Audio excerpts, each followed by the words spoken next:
And we are live. What's going on, everybody? I'm wearing a hat because I need a haircut. I need to shave. I've had Wi-Fi and stomach problems all day. And this is the Low Budget Livestream. How you doing, everybody? I'm the real Gino Reynolds. Goes well today because I've had Wi-Fi issues. The computer keeps kicking me off the internet. It's happened a few times. It's been good for a while. So hopefully this goes well. We'll see how it goes. Um, so let's see who we got going on here. See Zepstern's in the house. What's going on? Daniel, what's going on, bud? Desiree, how you doing? Again, sound off if you're in the chat, and also just like last time, I'm going to kind of let you guys run the show. So if you guys got things you want to talk about, definitely put it in the chat, and I will cover it. We'll see how this goes. Been feeling kind of meh today, so we'll see how we do. I've been doing all right lately. I took a nap and I feel a little better, but we'll see how this goes. A little bit of a channel update. Most of you have probably been wondering where the heck I've been for the most part for the last couple of weeks. I've been working for stuff for the channel. Just not videos. I've been working on graphics. Some of you may have noticed I have a new avatar, some new opens, things like that. I just been putting some stuff together. I've been trying to finish Game of Thrones, which I have, and I needed to start Deadwood because that movie's coming soon. So I've been watching a lot of stuff. And I today, for the most part, have put together my my Game of Thrones video. And it's a task. It took a while to edit. I've been from about 8 o'clock this morning. I have been putting together graphics, recording, editing, rendering, a lot of rendering. I'm really happy with the end result. I would love to say I speak better on it, but I think it turned out all right. I'm pretty happy with it. I created with the help of video blocks. I created a pretty cool open for it. I'm really excited for you guys to see it.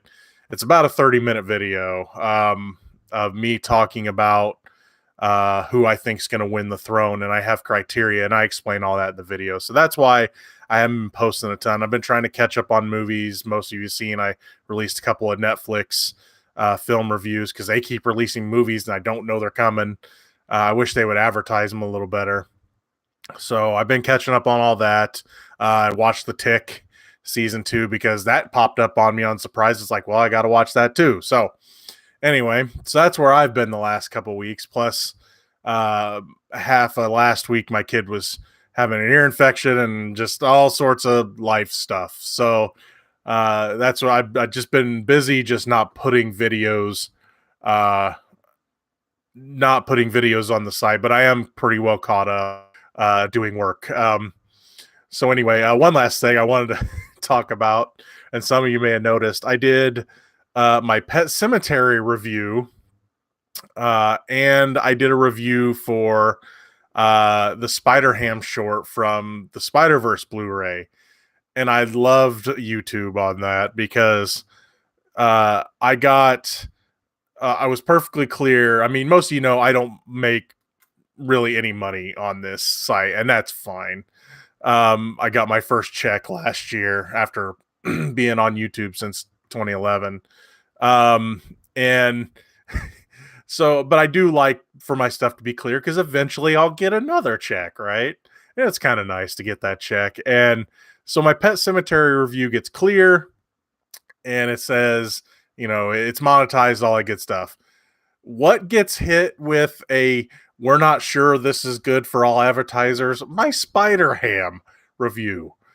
I don't know if it's because I made a joke about the hot dogs being all beef and I'm a dude. Maybe.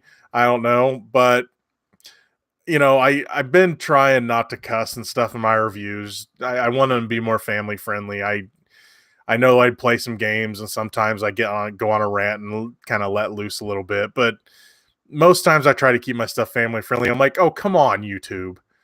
Thankfully, the next day they did clear it, and I did release it. But uh, this happened again when I put up my Triple Frontier review. All of a sudden, it goes, and this one was funny because it goes, sorry, not clear for all advertisers. I'm like, I said nothing in this review that would be, you know, not like family friendly or whatever. And what's funny is I hit the challenge thing or whatever, or have them look at it thing, and instantly, I'm not joking, I hit the thing, and all of a sudden it goes, "Oh, it's fine." Must have just been a glitch or something. I don't know, but it was just weird because I hit that and it says, "Oh, you're challenging." Oh no, it's fine. Okay. So anyway, that's what's been going on with me. Well, I'm gonna go through the chat here. Let's see. Daniel says Hellboy got an 11% on Rotten Tomatoes. Missing Link got an 89 on Rotten Tomatoes, and Little got 50 on Rotten Tomatoes. I'm looking forward to Hellboy. Look, I'm over the. I'm not saying I'm over Ron Perlman not getting to be Hellboy again, but it's like, look, if you're gonna move on, just give me something good. I don't know. My expectations aren't high, but I want them to be low. That way, if I'm entertained by it, um, it'll go above my expectations. I have a feeling they're going to try too hard to be like Deadpool. That's my biggest fear. Missing Link, I'm not surprised. What's great about Leica is they surprise me every time. Because I mean, the first Leica movie I really remember watching was the Box Trolls, and I'm like, man, what a dumb concept. And then you watch the movie, and it's really good. And of course, Kubo is one of the best animated movies in the last few years. I don't know if this one will top Kubo, because that movie is really emotional, but you never know. And Little, I'm not surprised that it's a split. I'm sure some will get enjoyment out of it, some won't. I'm hoping it's funny. I mean, it's looks like a reverse Big. So I mean, of course, I mean that's kind of what it is. That's kind of what's going on now. Is like, let's take this concept and twist it somehow. Is kind of what they're trying to do with some movies. But I'll be seeing that one or both on Friday. I may try to see them both on Friday, but I'd have to be out really late, and I have that convention on Saturday, so I don't know if I can stay out that late. I may wait till Sunday or even Saturday night for Missing Link. It depends on when the times are. I'd see them both on Thursday or two of them on Thursday, but especially since Missing Link has earlier times. But Thursday, me and a buddy of mine, Aaron from Colt Ministries, he has a YouTube channel, KOLT. They do a LARPing ministry. We're going to go see Hellboy at like a special Hellboy show where you get a pop vinyl and a poster, and I wanted that pop vinyl, so I'm like, we're going to this Bloomington, we're going to travel and go see it. So I'm looking forward to that, and it will be worth traveling for. I don't know, but hey, I get a pop vinyl of Hellboy and a poster, and a popcorn and a ticket for it was like $20, so not bad. So that's why I'm only seeing one on Thursday. So I'll get caught up over the weekend somehow, even if I got to wait and see one on Sunday. Rob from Smirking Guns here. He says, "What's going on, everyone? Hey, what's going on, buddy? I'm glad you could join us." Excuse me. Winter says, "Can't stay long, but had to stop by. I found a good possibility for the So Bad It's Good movie of 2019.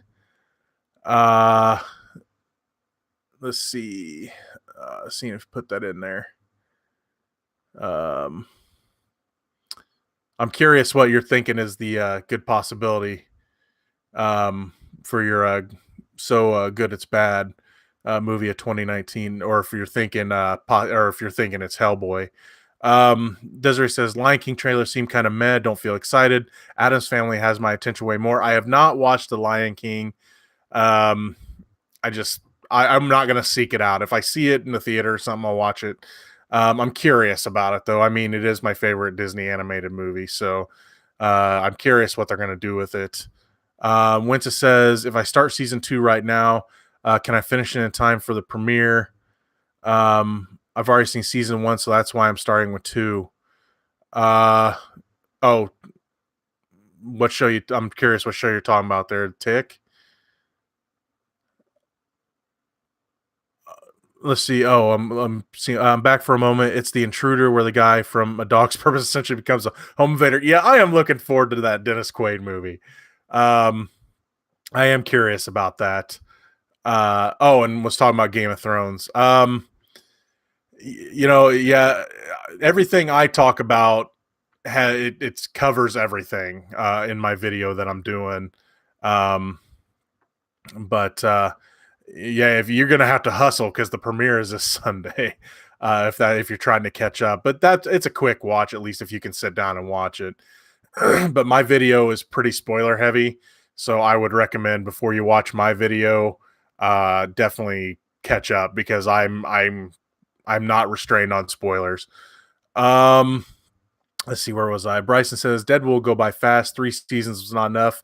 I'm glad the movie is being made. Yeah, I watched it after the fact, and I really liked it a lot. I mean, Al Swearingen is just so entertaining, and Seth Bullock is great. And I'm like 3 or 4 episodes into season one. I only started like a day or two ago, so I'm definitely gonna get caught up quick. It's like, what is it, 3 seasons of 12, so it shouldn't be that bad. Yeah, I'm glad they're getting to finish the movie. I'm sad that some of the actors have passed away that were on the show, so not everyone will be in it. But I mean, they've gotten pretty much everyone they can. Um, Bryce says Deadwood and Rome were both too short, but HBO needed a place for its like John from Cincinnati. I've never seen John from Cincinnati. I never got to watch Rome either. A lot of people told me to watch that, and it is on the list now that I'm catching up on my HBO stuff. Um, let's see. Winston says he lets loose, not on my family friendly stream. Yeah, I try. I try to keep it clean. There's times where I gotta get mad and I gotta let it out, but most times I always tell myself if I want my kids to be able to watch it, um, that's why I try to keep stuff, and I like everyone to be able to watch it. And I'd hate to I'd hate to go like this con I'm going to Saturday is mostly for kids, and so I'm like, I'm gonna go in here and they'll be like, "Well, what kind of content do you do?" I have all this R-rated stuff. It's for the kids. Um, so anyway, that's why I try to keep things at least pretty family friendly. Bryce says, "Gene, you are very family friendly. I love Brad, but his reviews can be pretty risque." I mean, you know, we're gonna be who we are on our channels, and I Brad is Brad, and I love Brad, and Brad can do what he wants, and I'm glad he's doing well at what he wants to do. Um, I don't think I could cover things like porn on my channel. I just can't. I mean, I might make a funny reference or something, but and if some of you have seen like the stuff I've done for 50 Shades, I mean, I've had a little fun with that stuff with I've had to have fun with it, but um again, most stuff I want my kids to be able to watch. And speaking of my 50 Shades stuff, I remember my mom, I believe it was for the second movie, I did a kind of a role play thing, and mom said she blushed. So even though I was fairly clean, but I had to have fun with it. Let's see, where was I? Daniel says you should type this on your Pet Cemetery 2019 review. Talking Movies Pet Cemetery 2019. Where is an old Yeller Cemetery reference? God, that movie. Did anyone else waste their time watching Pet Cemetery? I know some people liked it, and that if you like it, fine. I'm not gonna hate on you, but man, that movie was so boring to me. I'm just sitting there going, please end. Even the ending that since they changed things, I was just like, why? It just was not good. Um, let's see. Daniel says, "Are you going to review the Best of Enemies Unplanned and After if you have the time?" I do want to see the Best of Enemies. Unplanned, probably not. I don't do a lot of the faith-based movies unless they interest me. I don't know if I get a chance to see it. I don't know. And After, I can't remember what that one is. If you could throw me a quick byline on what that is. I can't just off the top of my head. I can't remember. and I'm sure you've mentioned it before. I'm tired. Uh, so yeah, I do want to see best of movies, but none of them are around me right now, and it's hard for me to travel at the moment, unless it's like special occasion. Let's see, I read that. Daniel says Bryson Proctor, yeah, Brad has been very risque lately ever since he didn't get a chance to see the upside. I asked him if he was going to see the upside a while back, and he's just like, no. So, I mean, I like that movie, though. I thought it was good. Desiree says, never seen Game of Thrones. I just don't think I'll like it. I don't know if it's because everyone hypes it so much, but I feel like I'll instantly dislike it. I don't know. I like Game of Thrones because it starts off very medieval and then starts bringing in fantasy elements and magic and dragons and things like that. I mean, yeah, I mean, people overhype it, and I'll say this: Game of Thrones does have its flaws, especially some of the CG, the early CG of the season. Now they've been giving them a lot of money the last couple seasons, and the CG's been better, but I just like it because it's not just medieval stuff, that's got fantasy elements as well, and it's got some great characters. I mean, there's a season or two that aren't the greatest, but like the last season felt a little rushed, but I mean, again, it's got great characters. I one of my favorite characters of all time is the Hound on that show, Sandor Clegane, played by Rory McCann, and just watching that character's journey is fantastic. And there's so many characters to follow. Arya Stark's really great to follow. I mean, yeah, everyone loves Jon Snow and Daenerys. I mean, I like them too, but I like some of the more side characters on that show. But you know, it's not for everyone. But I mean, I know you're someone, Desiree, that likes fantasy stuff, so I mean, you might get something out of it. I mean, if you don't want to invest, so much into it, I understand that. I mean, it is 7 seasons going on 8, but it's just something. I mean, I got to catch it from the first, so that helps, I think. I mean, it's hard to catch up on a whole series sometimes. Paul says, can't wait for your review of Little. That should be coming. Oh, I'll probably get to work on that Sunday or Monday. Because with the convention this weekend and getting the house ready for the boys coming home and everything, it'll be hard to get that review done. I'm going to try to do it on Sunday because I know I should have seen it by then. Bryson says, I love Brad's reviews for the Wood Rocket films, but I assume they can't be fully ad friendly. Yeah, I mean, he blocks all that stuff. So, I mean, he knows what he can and can't show on his channel, and he blocks that stuff pretty well. And honestly, some of the porn parodies are some of his funniest stuff. I mean, it's weird seeing what has been made into porn. I'm not surprised by it, but it's weird just seeing what he has found of, especially the Wood Rocket stuff. I mean, I think they pretty much parody everything according to him. Zepster says, God did not nearly have as much sex as the memes made it to be, and I was disappointed. Oh, excuse me. Yeah, it does have, a lot of nudity, and the earlier seasons I think had more than the later seasons. I know they got a little backlash for it. And they tried to, and later nudity became kind of something that it had to mean something. And I'm kind of happy they did that. I mean, yeah, that stuff's fine. I mean, if it plays to the story, if they're in a brothel or whatever, I mean, a lot of that show is based around relationships and sex and things like that. But there's so much more that goes on in that show. But yeah, the memes make it feel like, everybody's getting stooped every second of that show. Smirking Gun says, been rewatching and reviewing season 7 on Game of Thrones on his channel and really having a blast with it. Forgot for a second how badass Elena Tyrell was. Yeah, there are some cool, awesome characters on that are unassuming, but they're awesome. And again, if you haven't subscribed to Rob's channel, Smirking Gun Reviews, definitely do that. I'm going to tell something about that here in a second, after I get through these chats. But well, I mean, you wouldn't think someone like Arya Stark, as little as she is, would be as awesome as she is, but she becomes one of the most deadly characters on the show. Just things like that.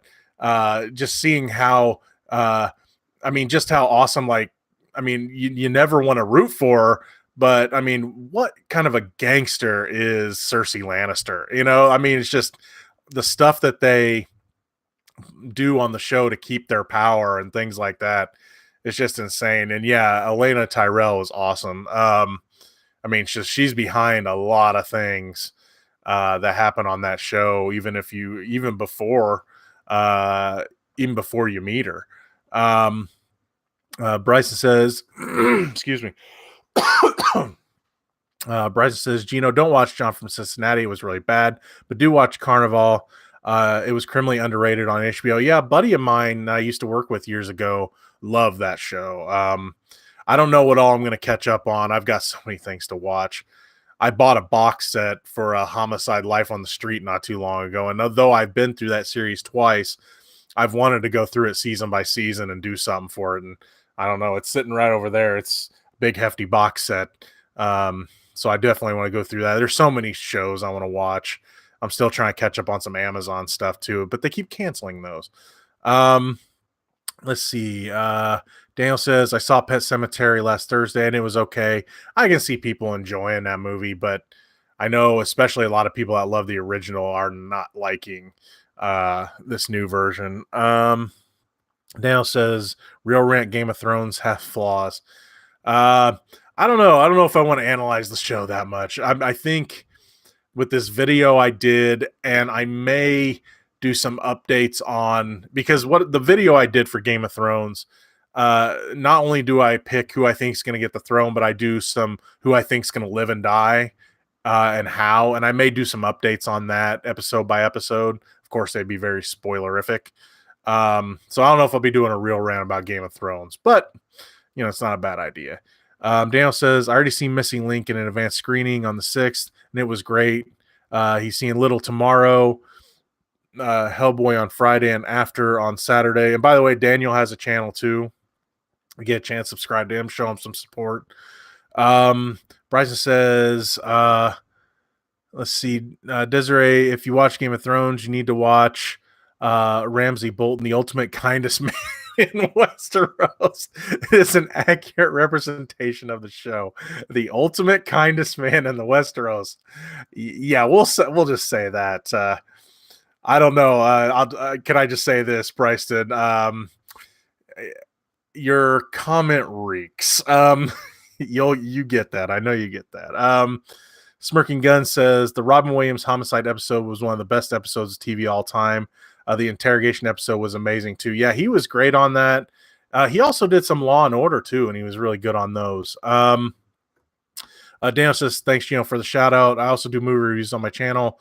I know you knew Gino, but I'm just saying it to the other people on chat. Yeah, and I've told anyone, if you have a channel, I don't mind if you promote it in my chat. Especially if you're a smaller YouTuber. Definitely, I want to show love. As a smaller YouTuber myself, I want to show love to those that need more eyes on their channel. So again, Daniel Vasquez has a movie review channel, Smirking Gun Reviews. Rob over there, he has a channel. I want to talk about his channel for a minute.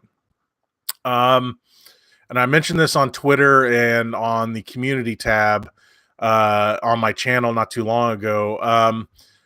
What the heck, YouTube? YouTube has started to limit smaller YouTubers again. And I don't know how old this rule is. I didn't know about it. But apparently, though they're not taking away your live streaming, if you don't have, over 1,000 subscribers, you can't do live streaming from mobile devices. Why?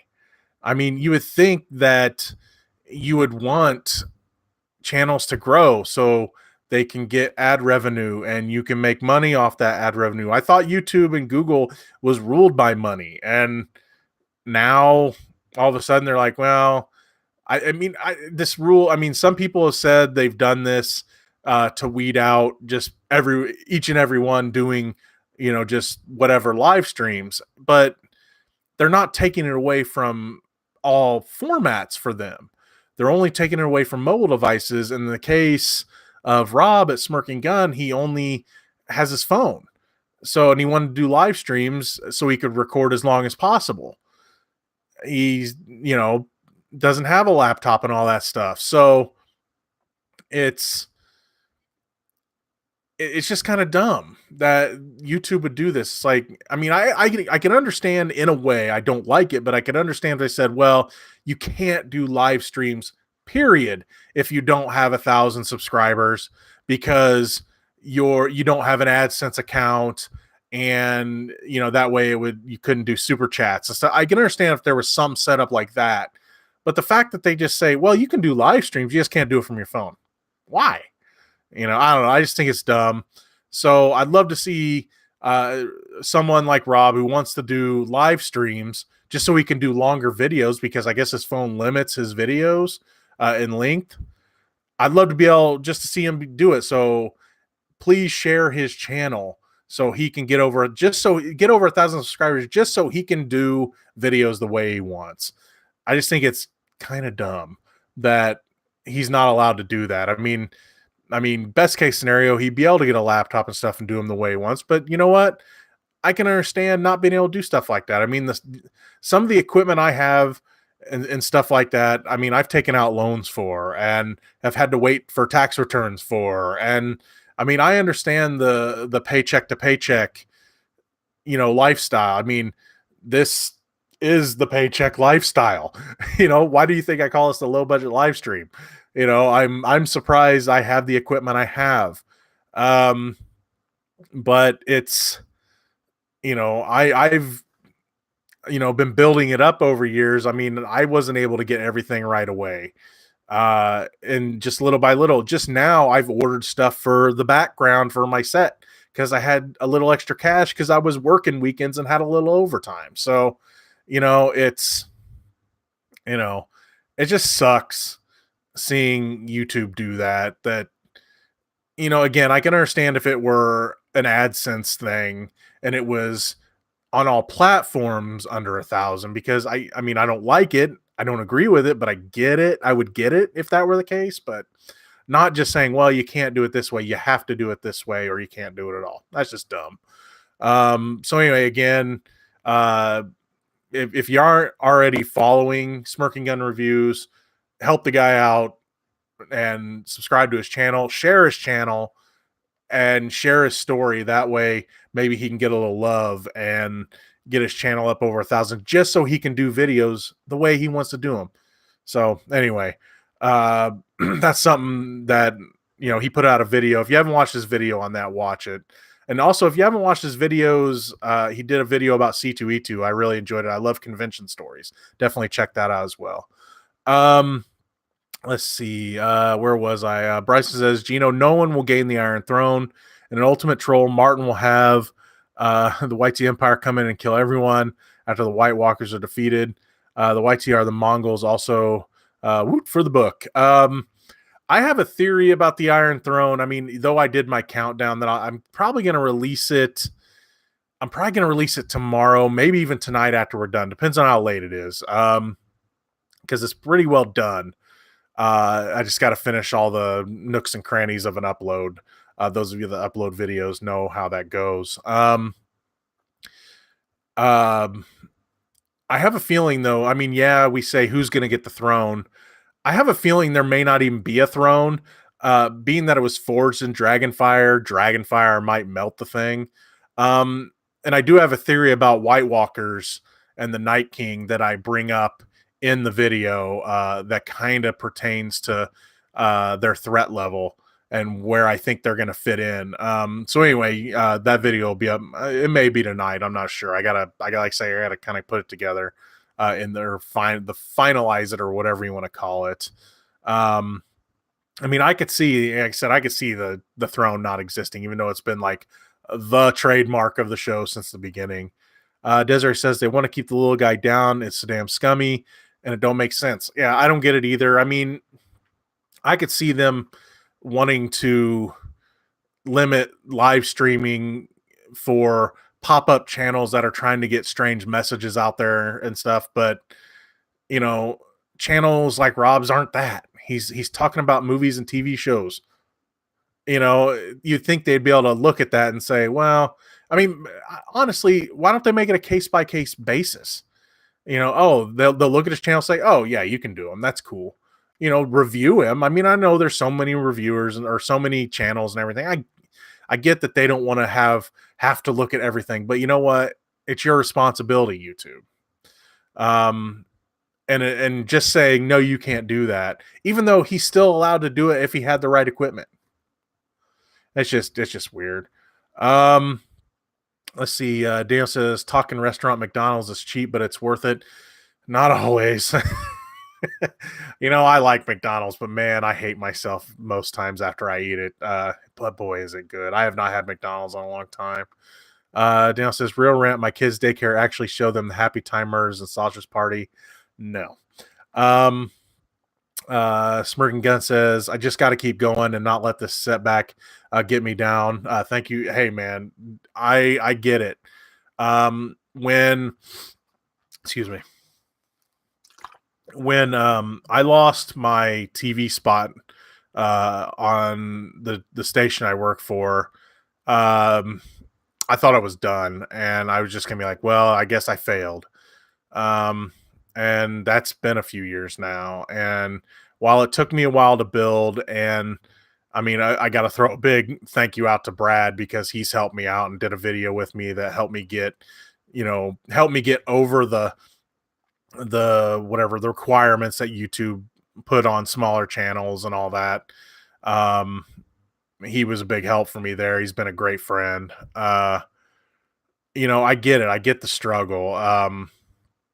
Because again, I had this my spot and I was on TV and I was doing great, and then all of a sudden it's like we're getting rid of you. And, you can still work here, but we're taking away your thing, your segment, the real opinion. I'm like, okay. I didn't really get much of an explanation. Maybe someday I might tell that story. It'll probably be a long time from now, when there's no downside to me telling it. But I'm happy with what I do. I'm at this point where, though I do get down sometimes that the channel doesn't grow or whatever, I'm just here to try to have fun. I'm happy with what I have. I'm happy getting to make the content I make. I'm happy with the connections that I've made. Because I mean, I get to go to the advanced screenings and stuff like that. Anytime I can make the trip or whatever. I'm happy to still have my radio spot. I can talk about a little bit more about that in a second, because there was a change with that, for the better. So I'm just happy with what I have. Would I feel a little more down if my subscribers were down and all that stuff? Of course I would. And I still feel down like that because I've watched channels that say I've worked with in the past and they've exploded. But I'll just put it this way. I did it my way. I did videos I wanted.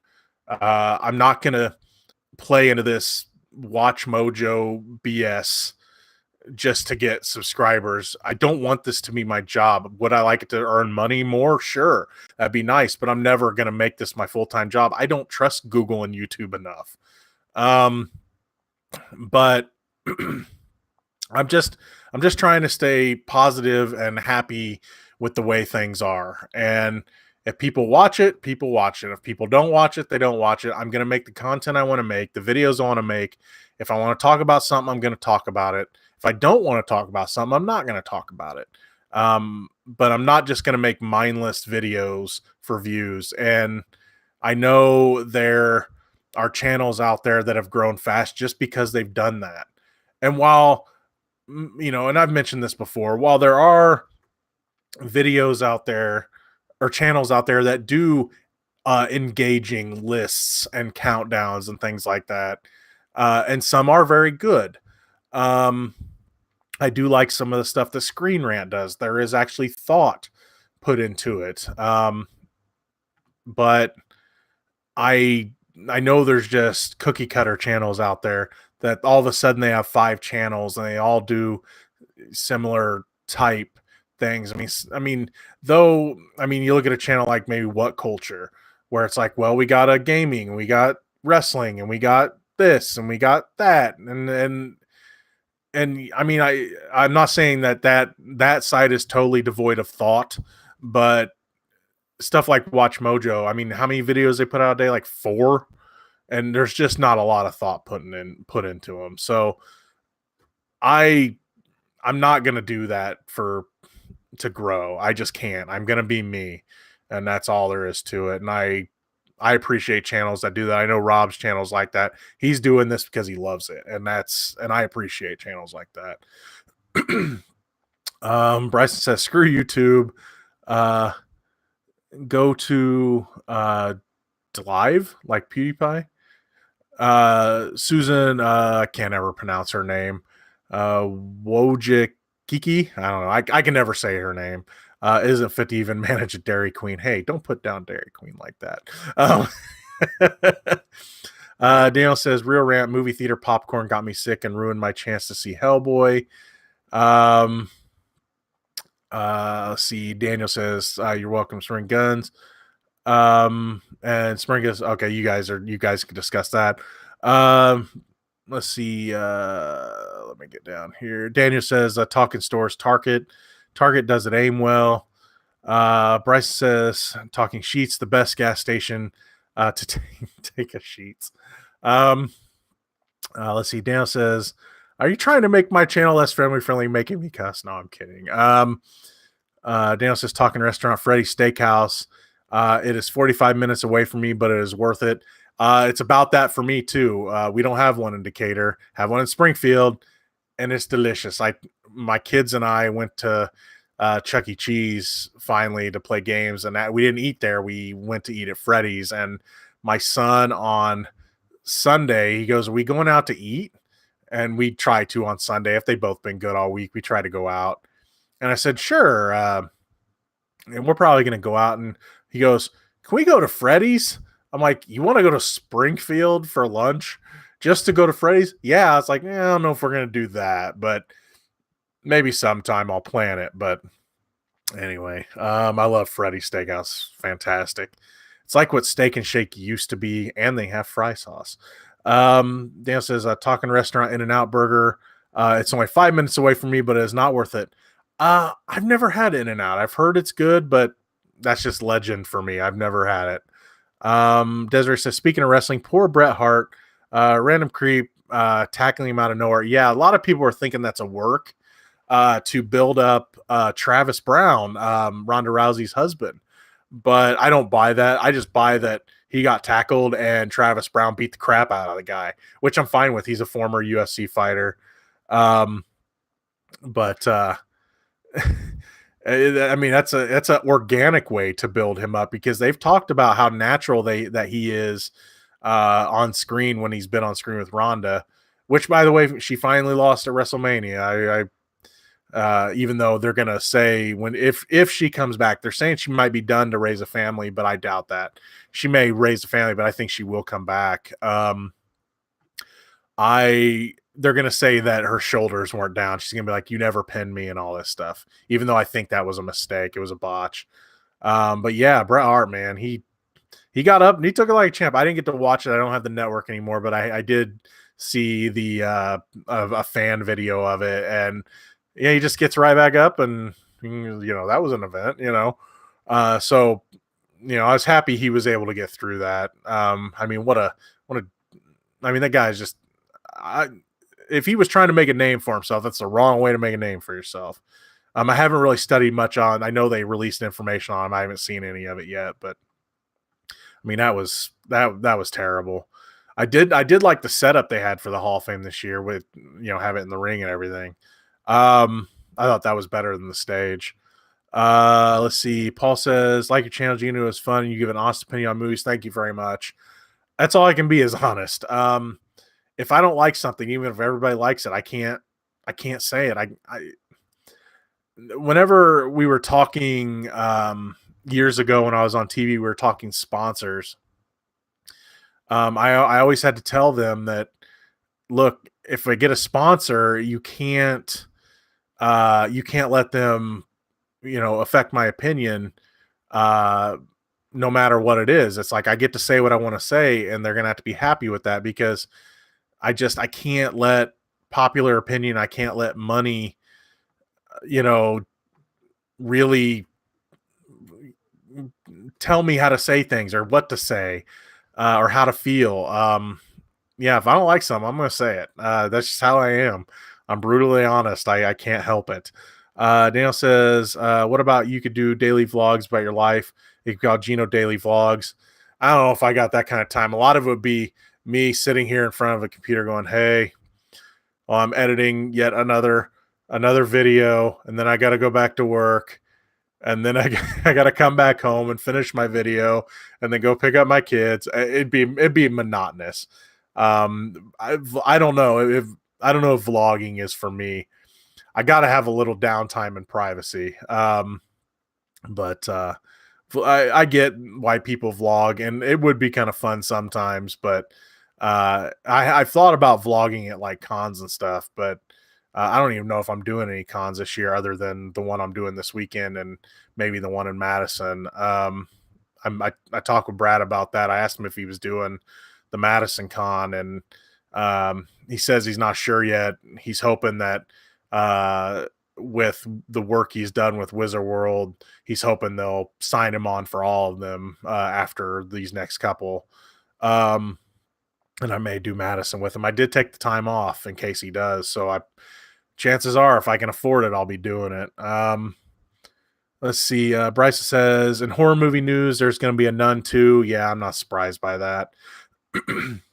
I wonder if it's too soon to not be hyped. The Nun was one of the weakest movies in the Conjuring series. Yeah, it was. I'm not surprised with the way it ended. There was no real closure there, so I'm not surprised. I wish they would just make Conjuring movies. At least the new Annabelle movie. I mean, the second, I didn't like the first Annabelle. Second one I liked though. And then the new Annabelle apparently is going to have the Warrens in it. So, I mean, at least it'll feel like a Conjuring movie.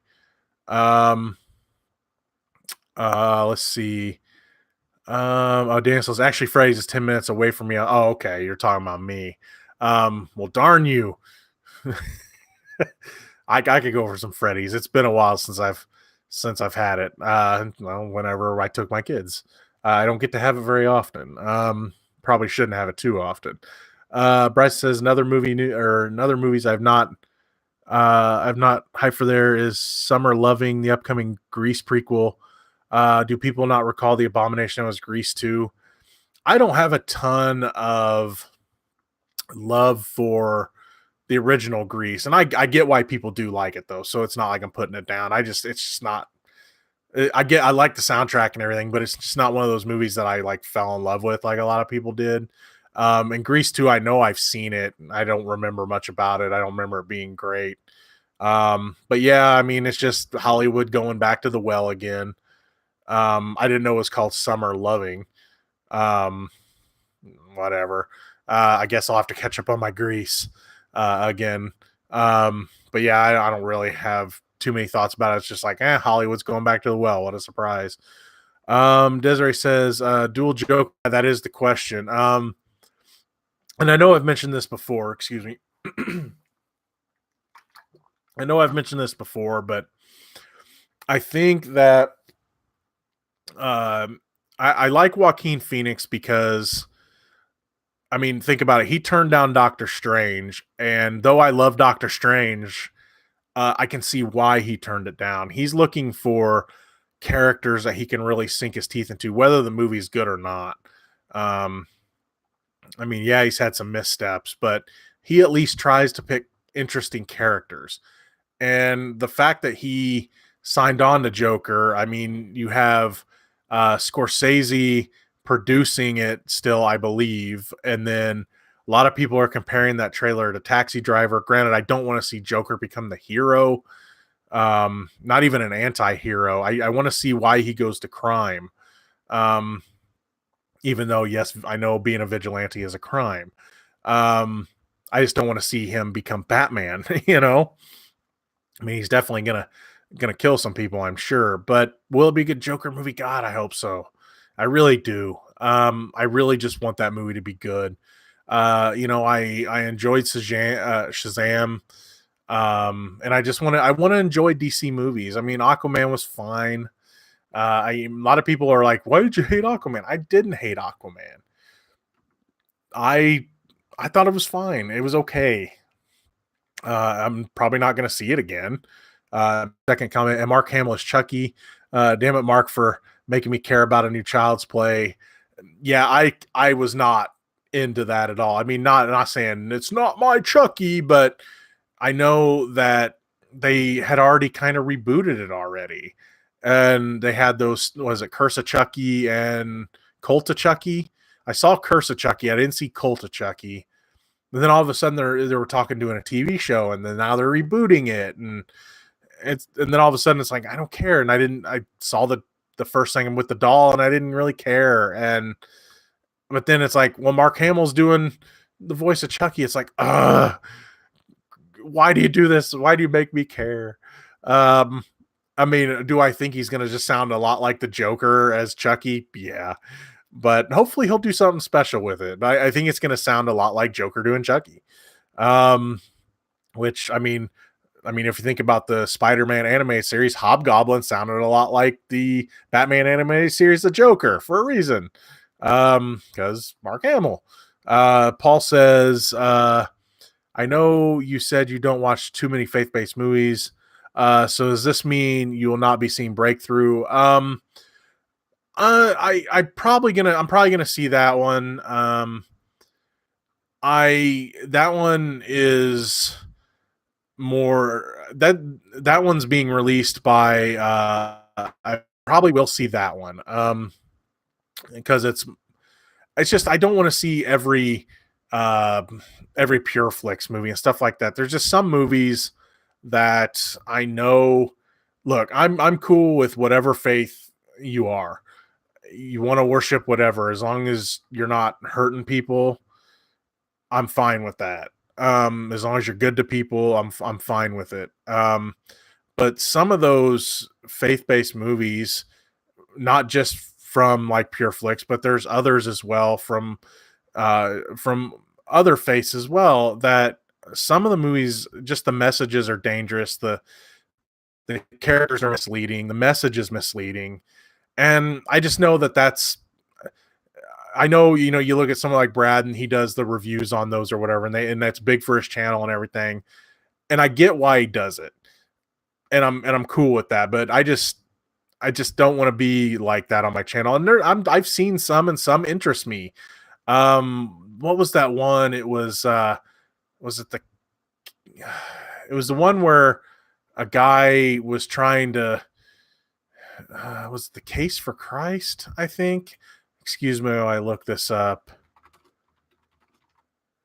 Yeah, The Case for Christ. I enjoyed that one because it wasn't just forcing a message down your throat. No matter what the message is, I don't like to be preached to. For a faith, you could say a faith-based movie is trying to preach to you, or you could say an inconvenient truth is trying to preach to you.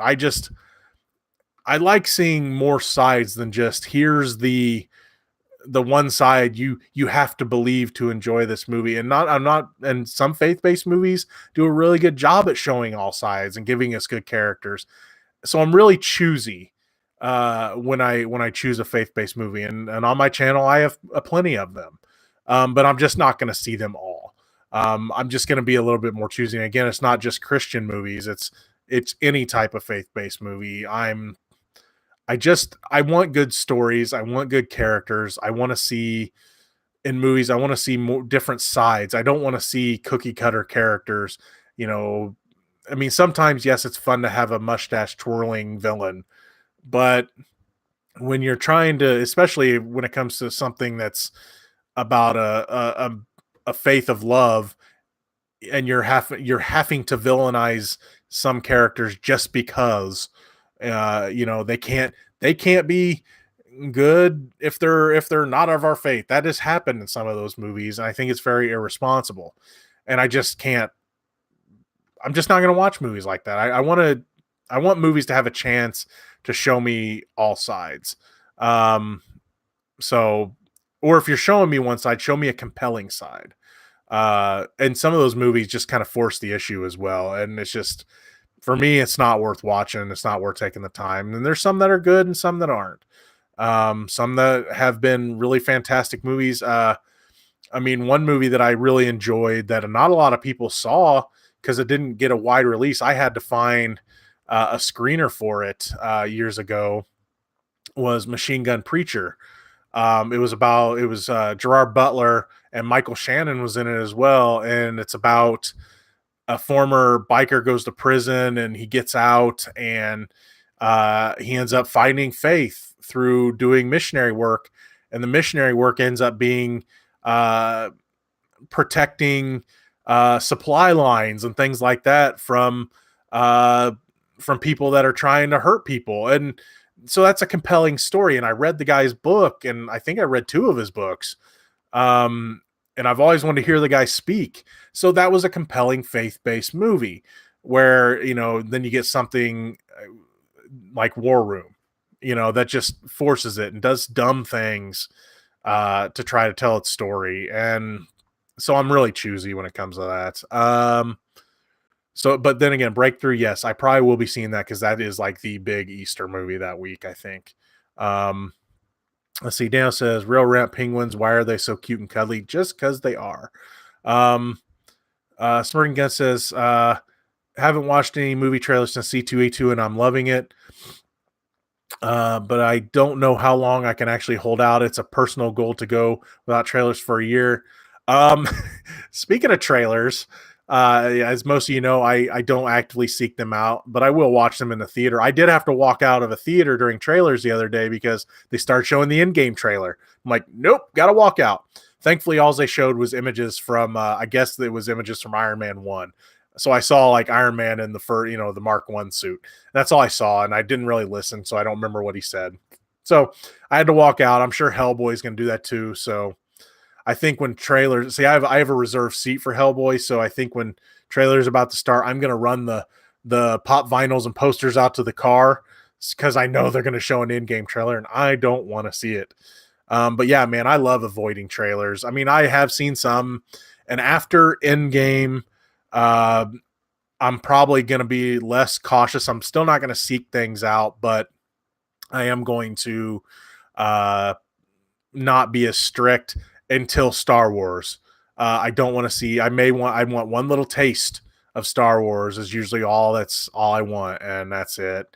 But I'll probably be very strict on Star Wars. After that, I'm not sure where I'm going to go from there. I'll probably just be uh, less cautious. I'm in game for me though is just going to be probably the biggest movie of all time. I would love to see it take down Avatar because Avatar is not a good movie. And if I've said it before, if Endgame is even just good, if not great, overtake uh it should overtake Avatar in the worldwide box office. And that'll be a proud day for movie fans, especially us comic book movie fans. Bryson says also WTF is is the live action Dora the Explorer going to be Danny Trejo is going to be voicing Boots and Benicio del Toro will be Swiper. Just seems like an internet joke. Yeah, I was not impressed with that trailer. Um, I just that trailer was everything I didn't want it to be. I didn't know what I wanted it to be. Maybe I don't know. Maybe like Indiana Jones and maybe it will be, but then they showed the stuff of her in high school and stuff, and it's like I think they're going to try to cram too much in, which that's unfortunate. Danny Trejo said he had. I remember reading a comment from him saying he had a fun time voicing Boots, but I mean, of course he's going to have a fun time. I'm sure making the movie, no matter what the movie is, whether it's good or bad, is fun. Yeah, and I'm curious what they're going to do with Swiper. Swiper is my favorite character from that show. I love Swiper. And I'm afraid that they're gonna not do something good with Swiper. Daniel says, I can only imagine. Yeah, I enjoyed that one. It just had a good message of, I mean, I would have loved to have seen a better lead in that, but I didn't think he did too bad. He definitely reminded me of Seth Rogen. Um, but the movie was still good. I enjoyed what they did with that one. Desiree says, I think live action Dora movie is an Indiana. Oh, there you go. Is an Indiana Jones movie that got held hostage by a kid's show.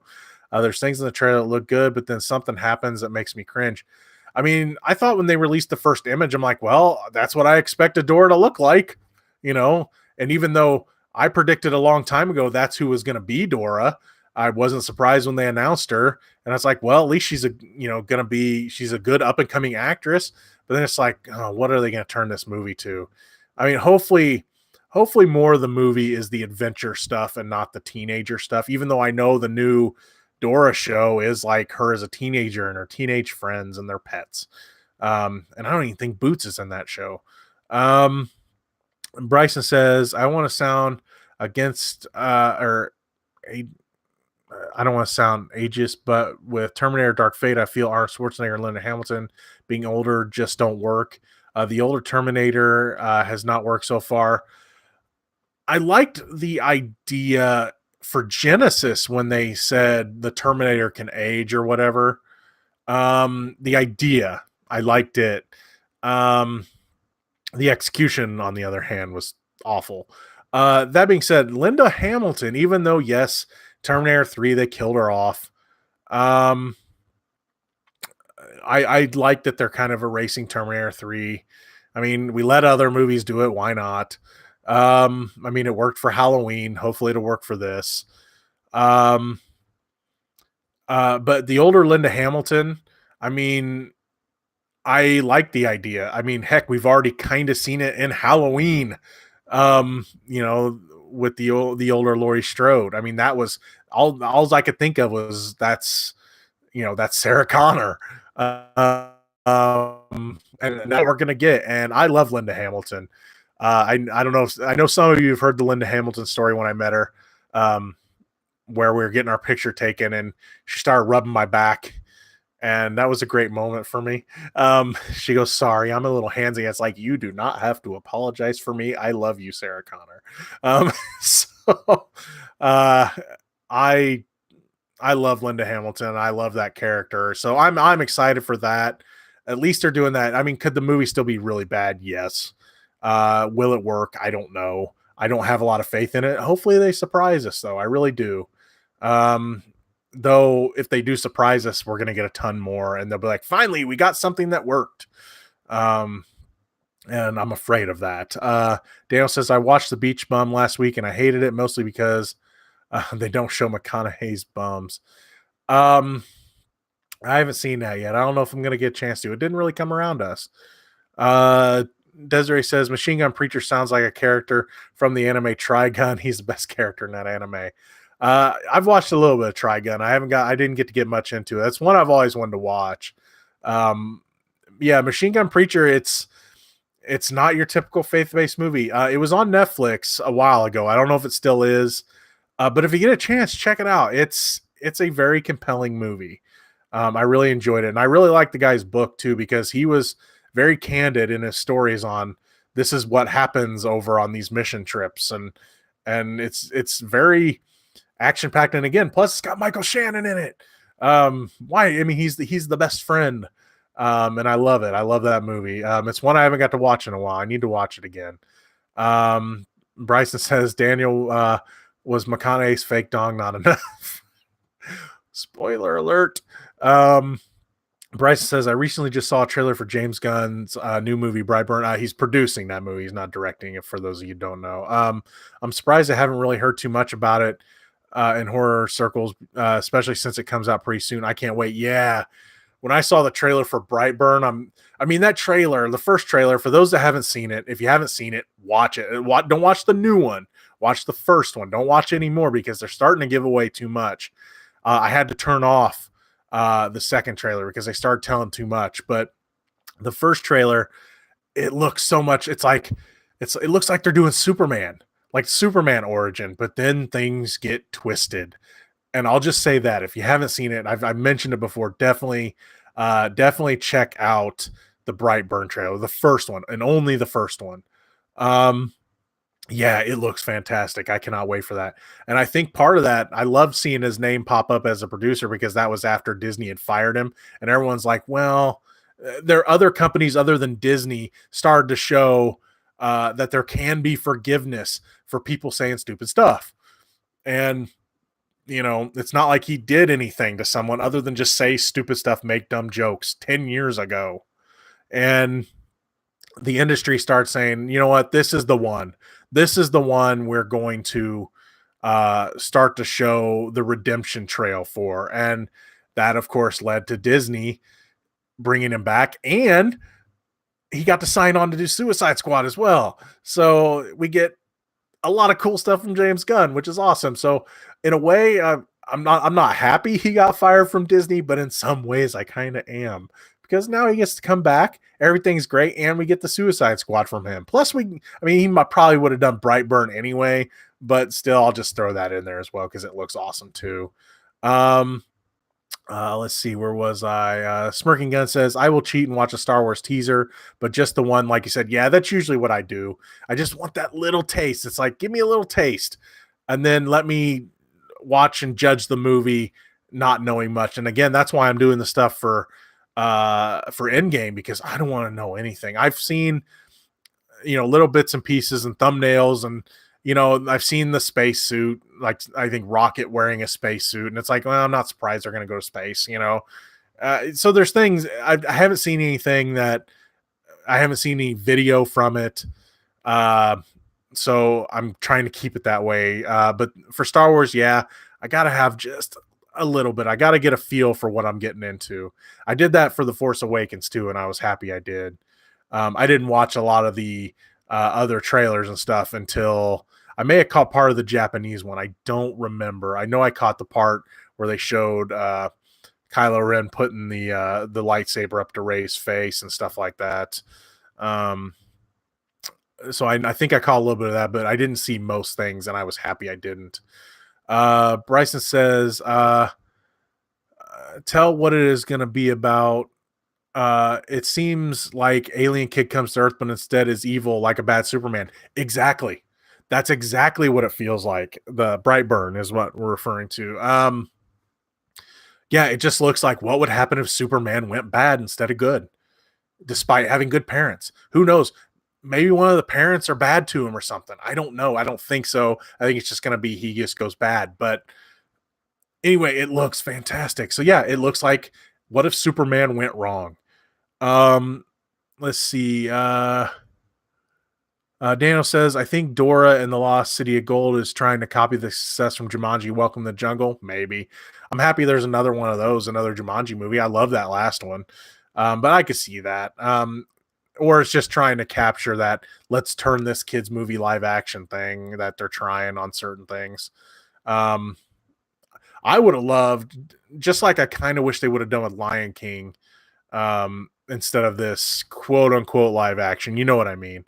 The realism Lion King. I would have loved them if they were going to redo it, do a fully CG Lion King. I would have rather have seen that as a reimagining.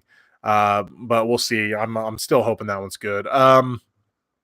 Bryce says, I just saw Hugh Jackman said there might be a sequel to The Greatest Showman. Really? How's this happening? Did people like that movie? Was I the only one who did not like it? No, I did not like it. I remember it being a spectacle. I remember some of the songs being okay, but nothing really stuck out to me. Of course, the big one, whatever it was called, the This Is Me or whatever song, I know that was big and got a lot of acclaim. But yeah, I wasn't a big fan of that movie. So no, you're not the only one. That kind of surprises me that but then again, they could just make up a story and roll with it, I guess. I mean, I don't know. I don't remember how well it did at the box office. I remember not being a big fan of it. Smirking Gun says, Boots is dead, man. He didn't make it out of the jungle. Dora will be scarred by this giving her an edge to her character. She'll always have a toothpick in her mouth. R-rated Dora. Dora the Avenger. Um, let's see. Are you hoping for a Marvel Black Widow to be R rated? Oh, I would love it to be R rated, but it's probably not going to be. Um, I don't think they're going to delve too much into R rated territory. There was that movie that excuse me a minute while I look it up. That Jennifer Lawrence did not too long ago, and I know you guys will probably remember it. Fast Night. I just couldn't. I hated the movie. Red Sparrow. All that movie screamed to me. Red Sparrow screamed to me.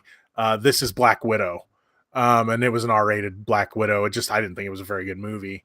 I know it was trying to be edgy and stuff, and I just didn't think too much of it. But would I love it to be R-rated? Sure. I mean, that would be interesting. I don't think it has to be though. Um, I would love to. I am curious about that one. I want to see what they're going to do. Because if you think about it, they're going to, though you're probably not going to have to do much because Scarlett Johansson has aged very well. They're going to have to de-age her maybe a little bit, especially for the younger years. And that's going to be, I mean, they're going to have to de-age her like for a lot of the movie. So I'm curious. I mean, the de-aging stuff's looking really good. I mean, just look at Nick Fury and Captain Marvel.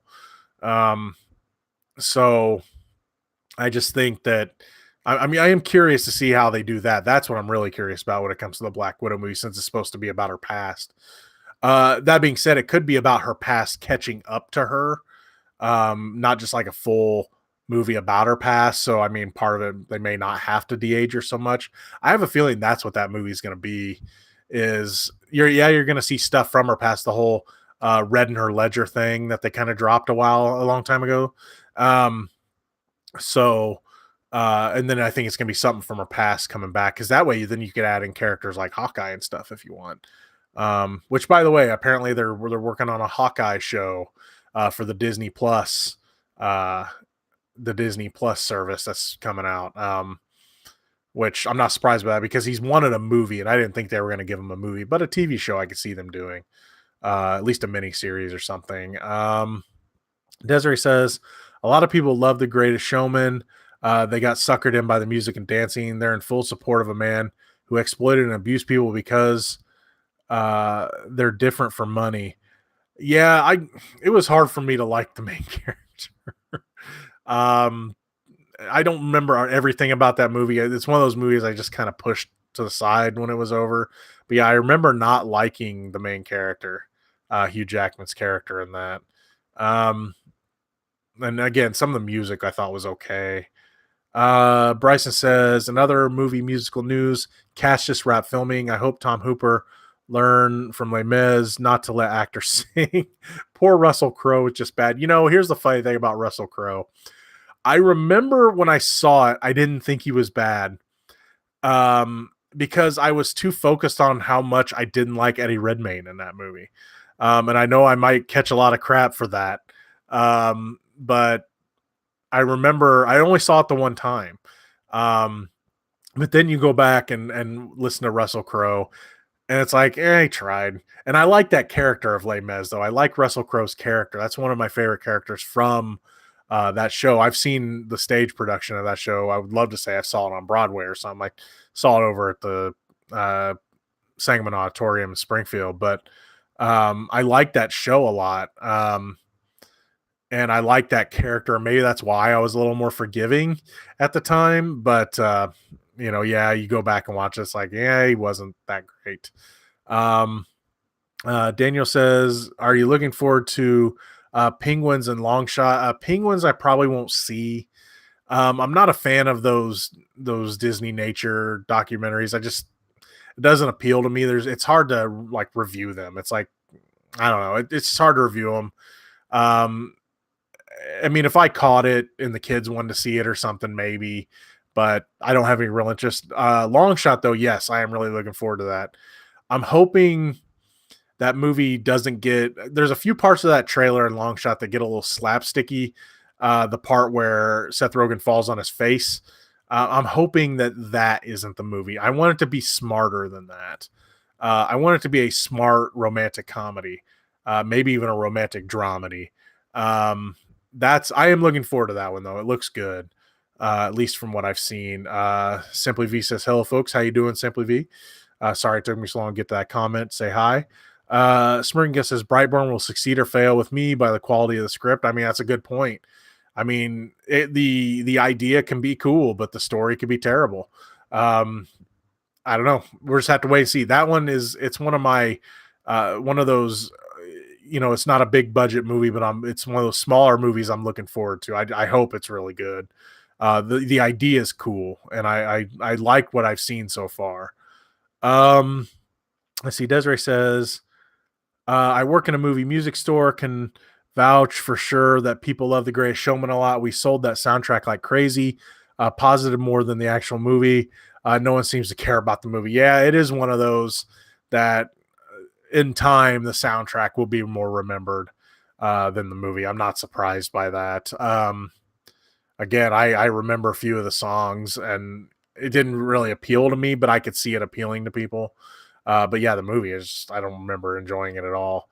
Um, Daniel says, talk a movie, Hotel Mumbai. I'd rather check into Hotel Transylvania. Didn't get a chance to see Hotel Mumbai. It never came around us that I know of. It wasn't here in town. I know that. It's one I wanted to see, though.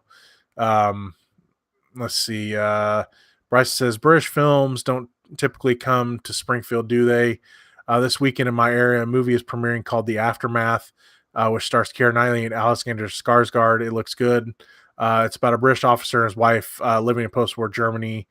They share their house in the former with the former German owners. Yeah, I've seen the trailer for that one. I really want to see that one. We didn't get it in Decatur. I know some people got it. I think the art theater in Champaign, I think they were getting it. I just haven't had a chance to travel to see movies. It's one I'd like to see. I mean, it's like, oh, hey, it's Keira Knightley in a period piece. What a shock, you know. I know, but that being said, I think she strives better in those type of movies. Very rarely.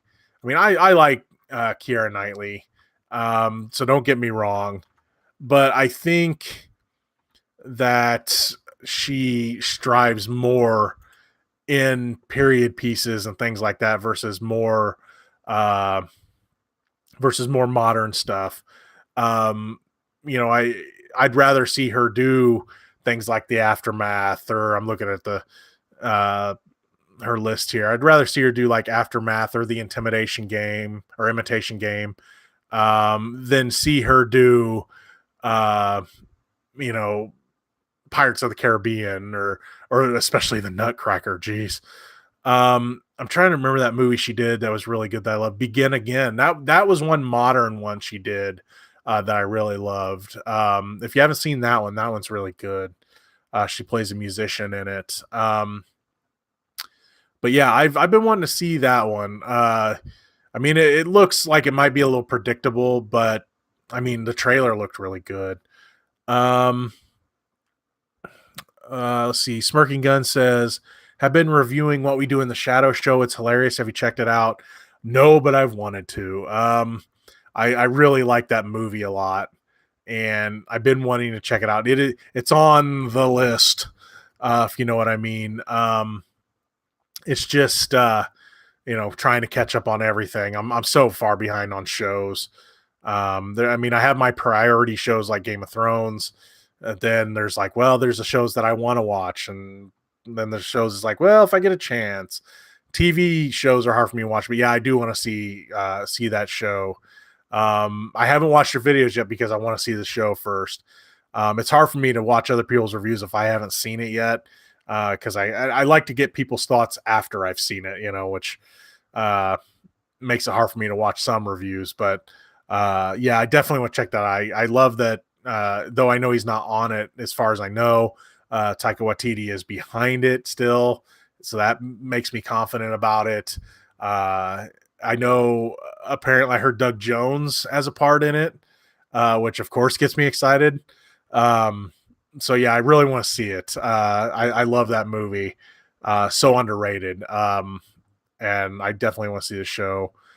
Desiree says, "Ooh, I really wanted to see What We Do in the Shadows. I rarely watch actual TV, so I've been missing That and the second season of Cloak and Dagger. Yeah, there's some shows I need to catch up on. I'm considering getting the DC Universe Network because I want to see the Young Justice. I want to watch. I want to watch the Titan show, at least the first season. I'm curious about the Harley show, Harley Quinn cartoon. And then they announced something else on the DC Universe one that I was curious about. There's just so many things I'd like to see on there. Um, but so I'm considering getting that, especially since I got a deal going on right now where like first month's like 80 cents for the birthday of Batman or something like that. Um, let's see, where was I? Bryce says, I really liked her in A Dangerous Method. It's a good period piece with Sigmund Freud and Carl Jung. A Dangerous Method. Dangerous Method. Let me look that. I know that one. I know I've seen that. Excuse me for a second. Dangerous Method. There it is. I don't. I didn't get the. No, I know. I knew about. I didn't get to see that one. I don't think because I don't. Yeah, I don't think I got to see that one, but definitely would love to check that one out. Yeah, she's just better in those type of movies. Then you throw in something like Collateral Beauty, and my God, or you throw in something like The Nutcracker, my God. I mean, and it's not. I'm not saying it's all her fault, but I feel like, in a way, I feel like she's like, well, I was born in the wrong time. I don't fit in with you current people. And I think, I mean, I liked her in things like Domino and like I said, Begin Again, but I'd rather see her do period pieces. Smirking Gun says my episode 2 review that he did of What We Do in the Shadows. He could barely keep a straight face. Yeah, the show looked hilarious, and if it's anything like the movie, it's got to be great. Daniel says trailer or Talking Theater AMC Classic Hickory Point 12. Why is it expensive and no reserve seating? Well, I mean, it's rarely full anyway, is it? You kind of can pick where you want to sit anyway for most movies. Endgame might be a little different though. Bryson says, I'm excited about the What We Do in the Shadow show. I wish Jermaine Clement was in it. I love Jermaine. I still love Fly of the Conchords. Yeah, it would have been cool to have all the people from the movie. It just wasn't going to happen. That being said, from what I've seen, it looks like they're doing a pretty good job at capturing the feel of the movie. Daniel says Talking Theater, Avon Theater is cheap, but where's the reserve seating? Again, they got plenty of room too. But then again, you go on a $5 Thursday night. Man, it gets crazy in that place. I don't know. I mean, the Avon, I mean, if they need to open up the balcony. I know it's not in good shape, but they need to open up the balcony. They give you a lot more seats. I remember sitting up in the balcony. They said you can go upstairs. When I went to go see Zootopia, that whole bottom floor was full of kids. And I went out to go get a drink, and they said, you can sit up in the balcony so you can actually hear the movie. So they let me go up in the balcony if I want to. Bryson says, speaking of Jermaine Clement, has anyone seen An Evening with Beverly Loughlin? I never saw it, as it really only went around the indie scene. It also had Aubrey Plaza and Craig Robinson. Seemed odd. I did not, so I can't really comment on it. If any of you seen it, definitely comment on it there for Bryson. Desiree says Jermaine Clement is great. I wonder why Brett doesn't do more work like he does. Jermaine has done Rio, Moana, Rick and Morty, What We Do in the Shadows, etc. Yeah, very busy. One thing I wanted to mention, and while we let the comments build back up a little bit more, again, if you got anything more you want to talk about, definitely put it in there. In the comment section. I had a little update on a little story to tell about my my radio segment, the 2-minute warning. For those that aren't from the central Illinois area, you can listen to DecaturRadio.com on the stations of 106.3 The Buzz and 93.1 The Party.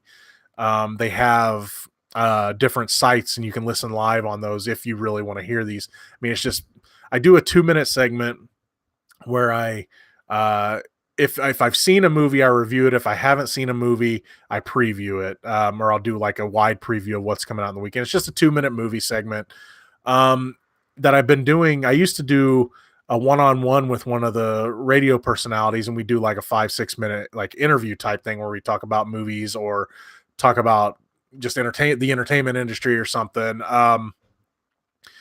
And then she got promoted and wasn't on the radio anymore. And she goes, well, you can keep the segment. You can have, I was like, oh man, okay, I can have a minute on the radio. That's cool. She goes, oh no, you can have 2 minutes. Like, even better.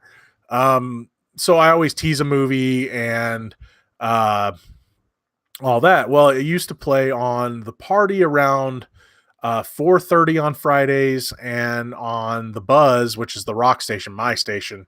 Um, it plays on the Party. It's around 6:30. Well, the last couple weeks I hadn't heard it. And I thought, well, here's the thing: the person that I worked with and was the segment with and everything, she went and took another job somewhere. So I was thinking, I was like, wow, are they just not running my stuff anymore? Because I would listen and it wouldn't be on. And on this last Friday, I would go in and pick up dinner from me and my son. We're going to hang out. We watched Bumblebee and everything.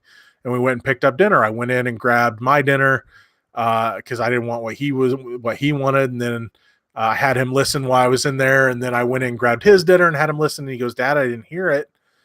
And that was at 4:30. And then around 6 to 7, I listened to the other station. It wasn't on there. And I'm like, man, did they just not tell me that I'm not on anymore? I'm like, that sucks. Because with the radio station, I mean, granted, I could probably have it. I could probably keep it now, but I got I was able to get the pre-screening credentials because I was on TV and did radio. And though they would probably let me keep it now since I've been with them so long and I still have the YouTube channel and they know me and they like what I do, being on TV and doing the radio is what got me in the door. So I wanted to keep, at least since they took me off TV, I wanted to keep the radio thing and still be able, so I could still get those credentials. And so I was like, man, am I losing that? Am I going to lose my credentials? All this stuff. Though again, I think they'd let me keep it, but I'm a worrywart. So, so I was afraid that they were going to, that they took me off the radio. So I contacted the other person I know there, because before the other person left, another person I knew from there, Storm, I followed Storm's career when she worked in Springfield at the rock station 927, or it's 97.7 now, but it used to be 927, and she moved to Decatur, and I've known her for a while, and she said, start sending your stuff to me. Well, I contacted her. I'm like, is something wrong? I said, I haven't heard my segment. And I said, I listened today from 4 to 5, and I listened on the one station, I listened from 6 to 7 on the other side. I didn't hear it. I said, is something the matter with the files? Or I was like, I'm just curious. Is something wrong? And she goes, well, we've been running them during the noon hour. I'm like, oh, really? She goes, sorry, we didn't tell you. I'm like, well, that's fine with me. She goes, we weren't left instructions when to run them from when this person left. So she goes, we just been running them in the noon hour. Is that okay? She goes, we can put them back at the other time. No. Don't put them back. Don't put them back. I said, it's just fine. Leave them I said, I love it at the noon. So without doing anything, with just this person leaving, again, this person that left is a friend of mine, and this is not me putting them down or anything. It's just, but with them moving to another job, I got a better spot on the radio, and I love it. She goes, we play them on the 2 stations during the noon hour, and that's the lunch hour. So of course people are out, driving around, and so they're going to hear it more. So I love that. I was like, yeah, please leave them there, because I get the segments, I record them in the morning, and they're done by 8 a.m. So I intro it, play a little bit of the trailer, say what I think about the movie, preview what else is coming out in the weekend, and say bye. Or I give an opinion piece. I did an opinion piece on James Gunn a couple weeks ago because I wasn't able to go. It's when I was going to go see Shazam early. I couldn't see the other movie that came out that weekend.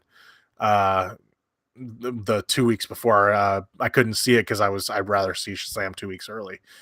And so I did it. I can do whatever I want on there, and I got the freedom to do that. And now I have a better spot, so I love it. So if Storm ever sees us, thank you so much, Storm. I'm thrilled to have that. First of all, to still just have the spot, but second, to have a better spot. I like the spot. So that makes me happy. That's the 2-minute warning. And again, it's stuff that you've probably heard on my channel before. So I mean, don't think you're getting, unless it's an opinion piece, even though for the James Gunn one, I had to tease, well, I have the real rant about it to get more details on it. But yeah, it's called the 2-minute warning. It's if you're not from this area, you can listen to it on Fridays. 93.1 The Party. I guess it's in the noon hour now. And then on 106.3 The Buzz, noon hour now. And again, each of those radio stations have their own separate site where you can listen to them. But yeah, then I asked him, I was like, I want to get involved in some contests and stuff, so I'm hoping I get to do that with them. And I was like, could you have the DJs mention the segment, mention my channel, just here and there throughout the week, tease what I'm going to be talking about on Friday, just little bits and pieces. I'm not asking for 30-second commercials or something unless they want to let me do that. It's up to them. I told them, look, I'm just happy to have the spot, and I'm thrilled to get to keep doing what I love. And she's like, oh yeah, we're going to help you out. So again, if you see the Storm, thank you so much. I already thanked you through messaging and stuff, but thank you again, because it's awesome. I love that, without really doing anything, I get to move it on up, which is kind of nice. Let's see. I gotta find where I was. Daniel says, talking YouTube channel, Stone Gremlin Productions. It's not the same without Jake. I'm not getting into that. I've talked with Brad about that, and it was personal talk. So I'm not going to betray his trust, but yeah, not going to talk about that. Desiree says, Oscar Isaac makes a great Gomez. I really want to see behind the scenes of him doing that voice. Yes, I can't. We've talked about this over Twitter, Desiree and I did.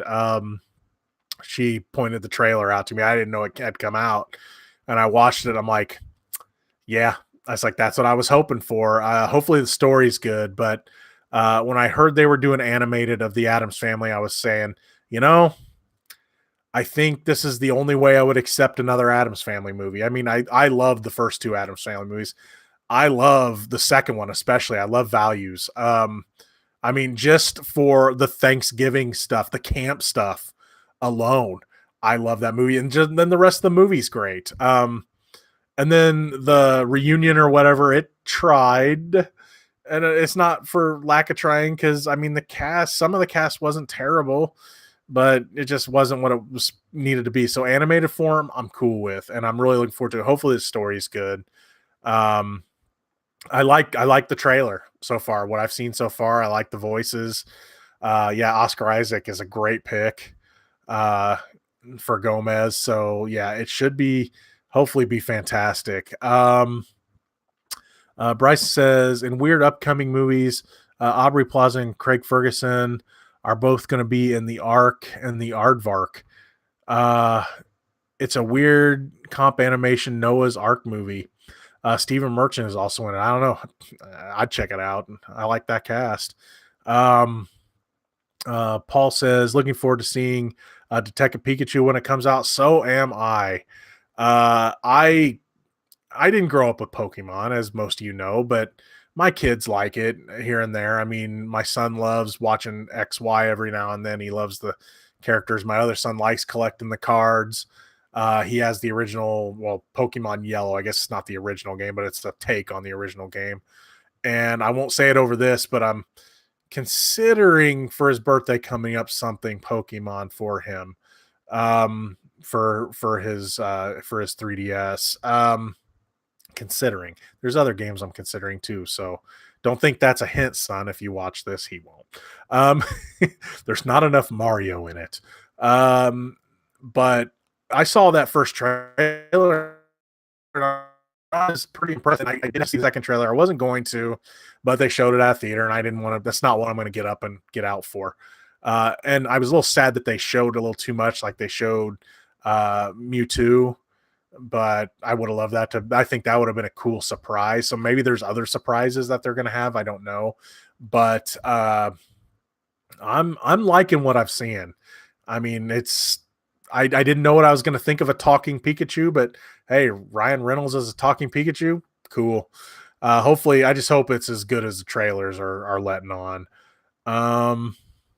Bryce says, if it is still going to come out, you're talking about the Ark and the Aardvark. If it's still going to come out, it finished production in 2017 and never came out. This looks bad. It looks like janky Brazilian animation. Not dingo, but bad, but still bad. Yeah, there's a lot of like overseas movies and other countries, movies that come from other countries that they'll get a cast of American actors that you know, but then you never hear them or see them. Or if you do, it's just like out of nowhere. That's too bad though. Desiree says lunchtime with Gino. I can't think of any other way I'd rather spend my lunchtime. Bryson says, I'm looking forward to the Addams Family movie, but I am the only one. But am I the only one getting the Corpse Bride vibe from the animation design, especially on Morticia? And I know Desiree's probably going to mention this. Let me look down. Yeah, I'll read Desiree's. The Addams Family animated movies art style is based off the art style of the original comic. So if anything, Corpse Bride copies from Addams Family. Very, very good point. Maybe Tim Burton was inspired by Addams Family. I'm sure he probably was. Yeah,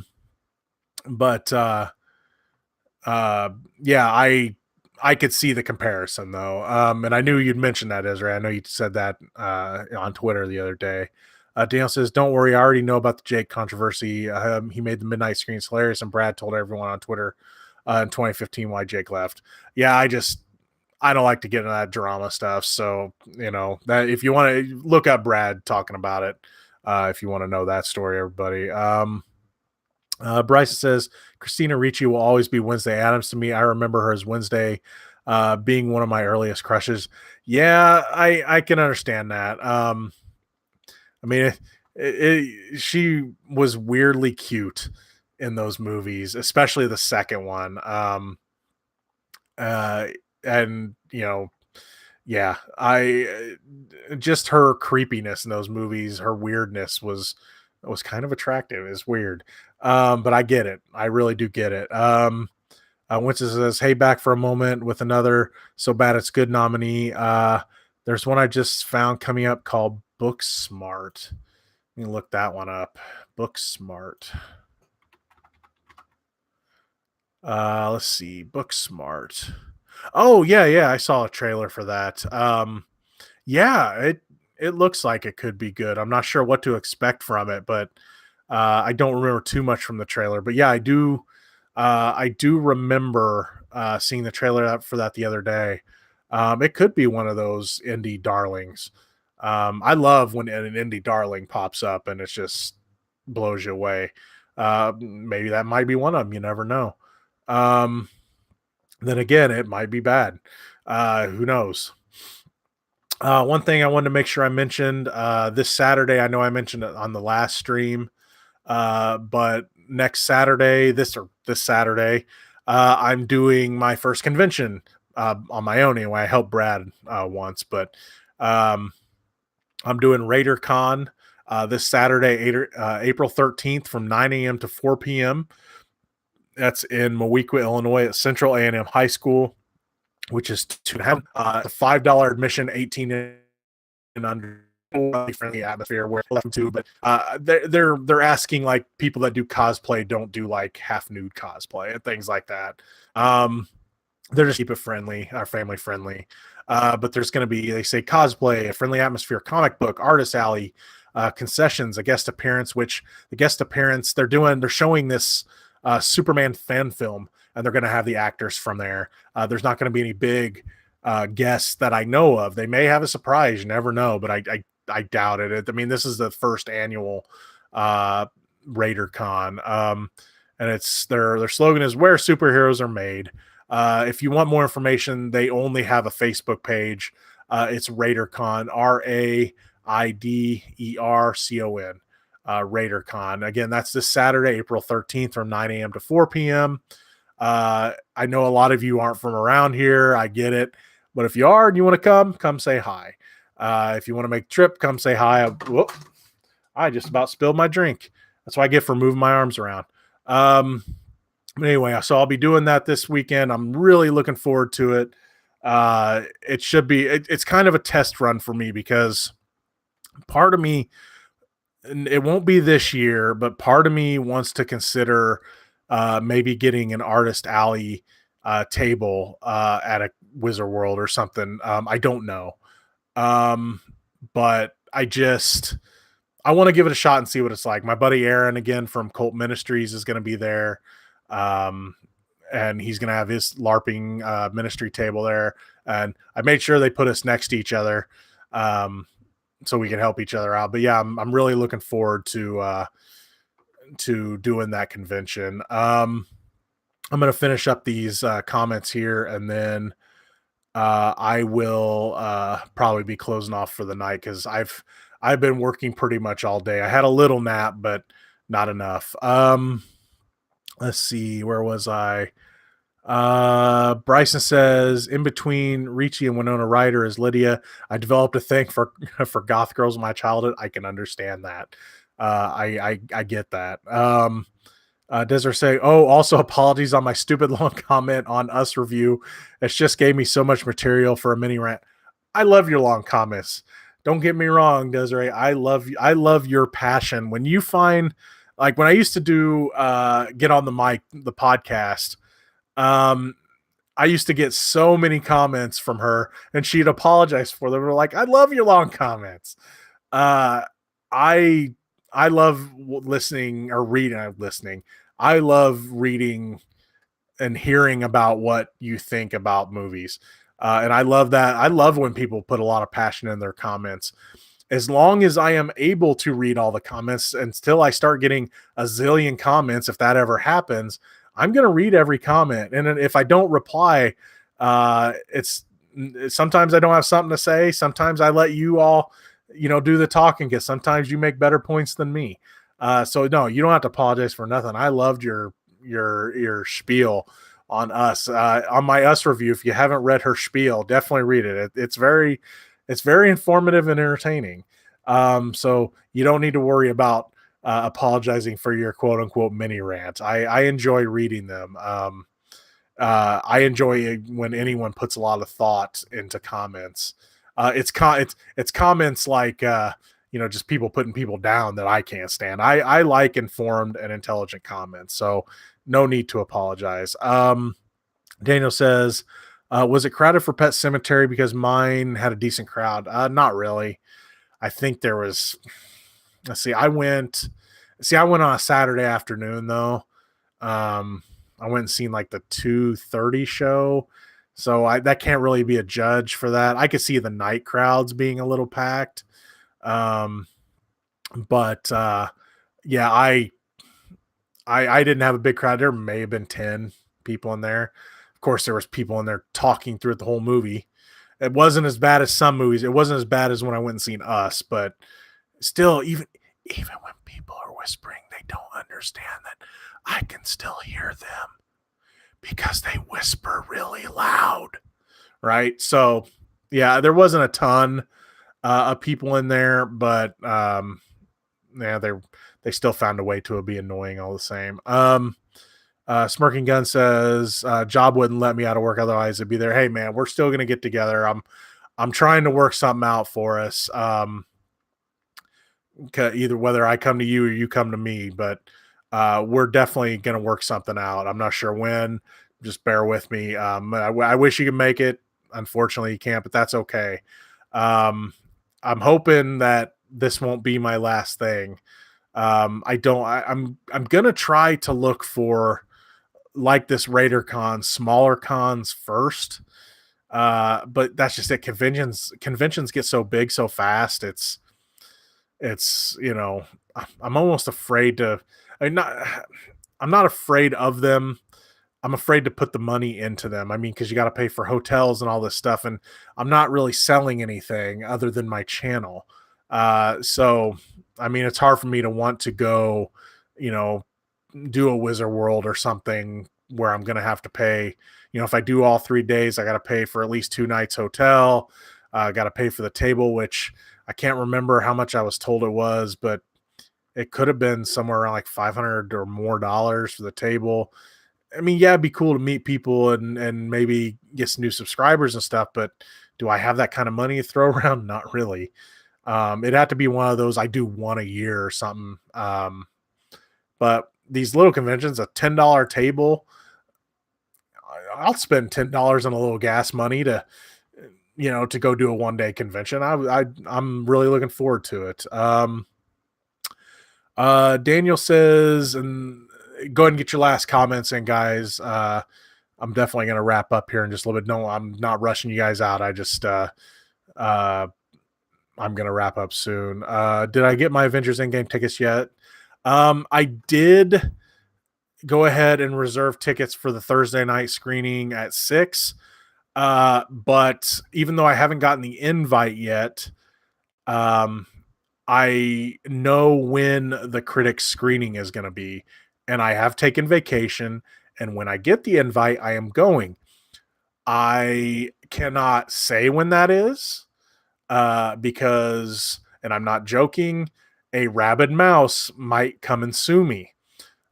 They do not want people showing up to these screenings. So they say, well, it's only going to be it's only going to be a critic screening, and they may not even allow us guests.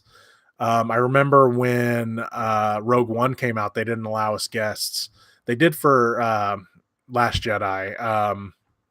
But yeah, this one, I have a feeling, and they're always super strict about spoilers and stuff. I imagine for Endgame, being that it could be the biggest movie of all time, or at least at this time, I have a feeling they're going to be more strict than usual. So, yeah, I know when the screening is, and when I get the invite, I am going. Will I still go on Thursday night? Depends on if it's good. I could always cancel the ticket. That being said, I do love going into a theater of a movie I've already seen, like the premiere of a movie, especially a big one. Like I did this for Deadpool 2, where I had seen it already. And then that movie is fantastic. And I'm just sitting there going, yeah, these people don't know what's going to hit them. And I love sitting there feeling that way. So imagine if Endgame is really good. Yeah, I may want to sit in there just to, I'll already know what's going on, so I won't have to pay attention to surprises and things. But I'll get to kind of witness how the crowd reacts to it. So that would be cool. So yeah, I do have tickets. I did have to deal with the waiting in line trouble with the AMC Fandango thing. While I still had a half hour left in my Fandango line, the AMC website came up, so I ordered them there. So I do have them. What will I go or not? Probably, but you never know. Because I'm planning on seeing it beforehand. Scott says, ever been to the Double Drive on the south side of Springfield? That place is a hoot. And they even play new movies. It's been a while. That's the Route 66, I believe, is the name of that theater. The Route 66 Drive-In, I think. It's been a long time since I've been there. The last thing I saw there, and this will tell you how long it's been, it was when they used to do end run movies, waiting for the movie to be just about out of theaters, and I saw the Two Towers and Daredevil was my double feature. So that tells you how long it's been since I've been there. I liked going there. It just, they go really late, and sometimes it's hard for me to go to late movies like that. So that's probably why I haven't been there. But I did enjoy my time there. It was a good time. I would probably rethink and bring a radio instead of using my car radio.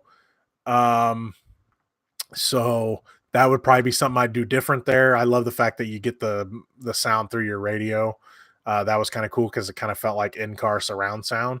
Um, it was drizzling a little bit when I went there, so occasionally you'd have to run the wipers, but it was a good time. I enjoyed the drive-in theater. It was a neat little experience, and at the time, yeah, you get the double feature, and at the time it was cheap. I don't know how much it costs now, but um, I remember really enjoying my time there. Paul says, "Hope they may make a remake of Stephen King's Christine." I'm sure. I imagine they will eventually. Desiree says, "I imagine armed guards all around the theaters for Endgame, all wearing helmets with Mickey ears. Man, they do have the security there, and they have night vision goggles. And if they even think you're on your phone, you're out of there." And I imagine this one, they're not even going to let us bring our phones in. I know for Rogue One they didn't. Um, we had to take our phones back out of the car. I'm not even going to take my phone in. I'm just like, look, I'm here to see the movie. Ain't got no phone. I'll wait and just sit there looking at a blank screen until that movie starts. And then Scott said, yeah, he was referring to the name of the drive-in. Let's see. Daniel says there will be no intermission during Avengers Endgame. I can hold it. Hey, if I can survive Lord of the Rings, I can survive a Marvel movie, a 3-hour Marvel movie.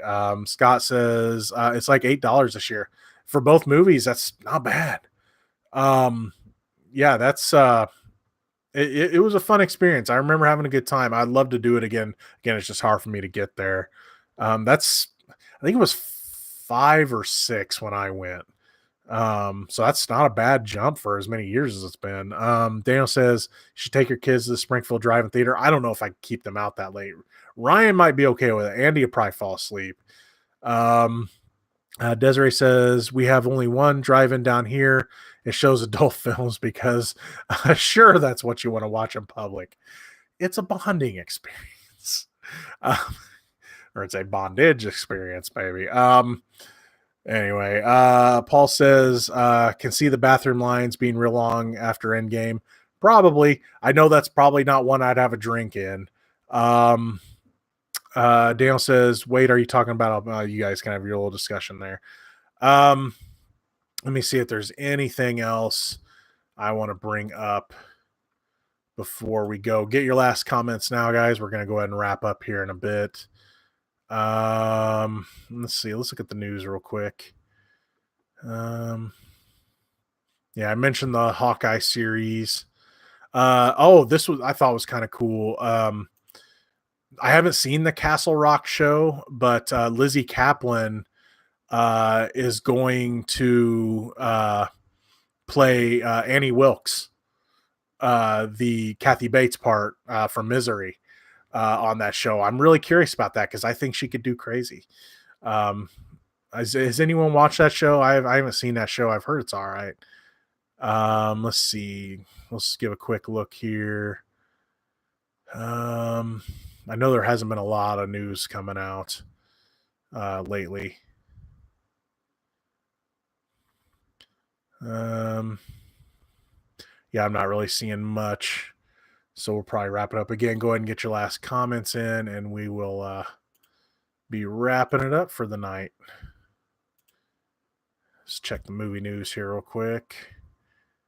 Yeah, there hasn't been a lot of news. People are just kind of waiting for Endgame, I think, is why there hasn't been a lot of news lately. Yep. Okay, let's see. Let's see. Okay. Thank you for the good luck wish there, Scott. I appreciate it. Yeah, I'm hoping this weekend's a lot of fun. I'm curious how it's gonna go. I hope that people don't show up there that didn't like my TV segment when it was on and be jerks at a kids comic book convention, but you never know. That being said, most time at cons, people don't cause a stink unless you're a part of a big controversy or something. So, and even then, sometimes that don't happen. Smirking Gun says Castle Rock was a huge disappointment in my opinion, except for episode 7. What was episode 7? I guess I should say what King stuff was involved. I'm just curious. I'm probably not going to get a chance to watch it. Let's see. Paul says I'm guessing any news about the remake of the horror movie Rabid? I'm not sure what that is. Let's take a look. Rabid. Nothing's coming up for that. Oh, there it is. Maybe that's it. Is Rabid the one? I see. I don't know if this is out yet. Is this does it have Laura Vandervoort from Smallville and it? Is that the Rabid you're referring to? Because I haven't even heard of this movie. Yeah, I don't know anything about that. Um, let's see. Daniel says it's about the rabbit from Winnie the Pooh. Now I'd watch that movie. I love Rabbit. Oh, 19 yeah. Is it a remake of the 19? Oh, I meant the remake. Is the remake the one with Laura Vandervoort? I mean, yeah, I saw there. I was curious because you said that, and I saw there was a 1977 movie, and I was wondering if I guessed that was it because I don't think I've seen it. Um, let's see. Spring Gun says it was all Sissy Spacek episode that dealt with dementia and multiverse travel. That's cool. Yeah, I don't know. I haven't got to see much about that Castle Rock show. I haven't read Stephen King books and stuff. I've only seen movies. I mean, people think I'm weird because I love needful things. But anyway, I am looking forward to it chapter 2 though. Let's see. Desiree says, yep, that's the one. Sad the last remaining things of the classic drive-in theater. Oh, you guys are discussing the drive-in. Okay, Daniel. I don't know if you need to be asking Desiree those questions. I don't think that's very nice. She can answer them if she wants to. But anyway, guys. Desiree says, heck no. I do know they showed Suspiria there, though, recently. That's funny. If you want to see Suspiria, you gotta wade through that. Weird. But anyway, guys, I'm going to go ahead and wrap it up for the night. Thank you so much for joining me. I hope you guys have enjoyed the show. Again, I'm doing RaiderCon this weekend. I'll definitely update you guys on the next low budget live stream, how it goes. That'll be in 2 weeks on Wednesday, as far as I know. Again, changes could happen, but again, also be looking forward to on the channel my Game of Thrones video. Again, it's a long one. It's like 32 minutes, but I put a lot of work into it. I mean, I'm not saying it's all a bunch of videos and everything, but I used more photos and I did create a new open for it and all sorts of stuff. I was hoping and praying my computer could handle it. It's that kind of video. So I hope you guys enjoy it. And it's definitely a spoiler video. So if you haven't watched Game of Thrones, I wouldn't suggest watching it yet. But anyway, thank you so much for joining me. I'm going to go ahead and wrap it up. Everybody have a good night. Thank you so much for watching. See you later.